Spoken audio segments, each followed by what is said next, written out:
What's up guys? So for the last month or so, I've been meaning to go into ant keeping talaga. Hindi ko lang alam kung paano sisimulan. So sinabi ko sa sarili ko na kapag nakakuha or nakakita ako ng queen ant in the wild, yun na ang sign para mag-start na ako mag-ant keeping. So yesterday, mag-swimming dapat ako and then may biglang kumagat sa leeg ko. Syempre instinctively, hinampas ko yung leeg ko.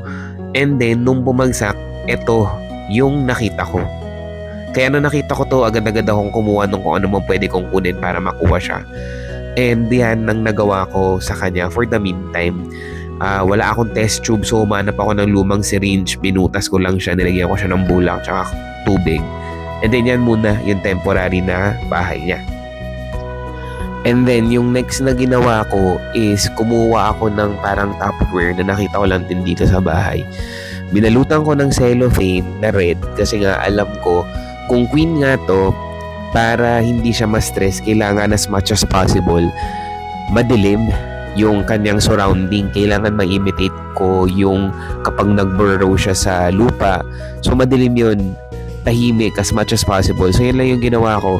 Mga Tupperware, binalutan ko ng cellophane na pula, tapos gagawin ko yung cover dun sa syringe na ginawa kong temporary housing ng na nakita ko. Pero yun nga, lahat ng ginawa kong yan is useless kung hindi queen ant yung nakuha ko na langgam. Nakita ko kasi siya, parang ang laki niya compared doon sa mga langgam na nakikita ko sa palibot ng area kung saan ko siya nakita. Number 1. Tapos pangalawa, meron siyang pakpak.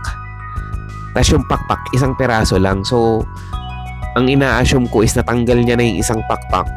Ang hindi ko lang magets, bakit niya ako kinagat, nananahimik lang naman ako doon. Pero yun, hindi ko alam kung queen ant ba to or hindi.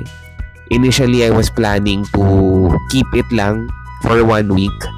And then, tingnan ko kung maggawa siya ng eggs, kung magkaroon ng ants in that time frame. Pero hindi na ako mapakali.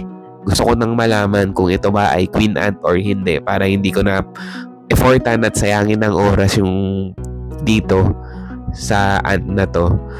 So sa mga expert na ant keepers dyan, pwede nyo ba akong tulungan? Pwedeng pa-check naman as much as possible dito sa video na to. Alam ko medyo maliit, medyo malabo, pero if you can help me out, please let me know sa comments or kahit i-PM nyo ako. Ang pinaka-importante is malaman ko kung yung nakuha ko ba na langgam na kumagat sa akin yesterday ay isang queen ant or isa itong male ant kaya lang siya may pakpak. Okay? Thank you guys. Peace out.